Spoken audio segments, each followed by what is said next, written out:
એમ નહીં, તમે વિચાર કરો, હમણાં કોઈ આવશે મોટો બિલ્ડર, એનું ગેરકાયદેસર દબાણી છે ને તો એને લાલ જાજમ પિથળીને બોલાવશે અહીંયા, અને ગરીબ લોકોની કિંમત નથી, દરવાજા બંધ કરી દો.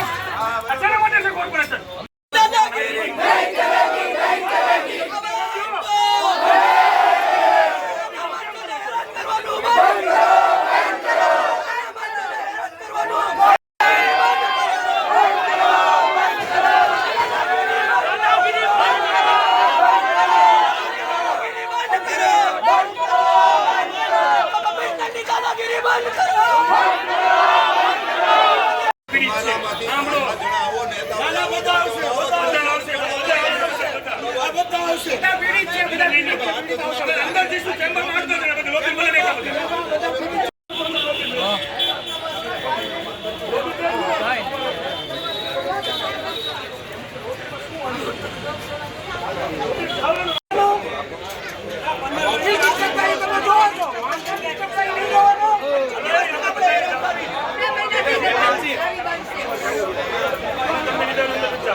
એવું સાહેબ અમે આપણા માધ્યમથી ચાહીએ છીએ. સાહેબ હું એવું માનું છું કે આ કોઈ દારૂ જુગાર એવા કોઈ ધંધા બિચારા કરતા નથી.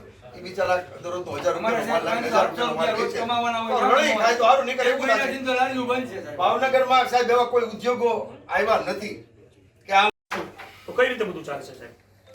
આપણે તમે સમજો મોટા મોટા બિલ્ડરોની એની આપણે જે કબજા લઈને બેઠા છે એનું ડિમોલેશન આપણે કરાવી નથી શકતા ને સાહેબ. ગરીબ અને મધ્યમ વર્ગના માણસો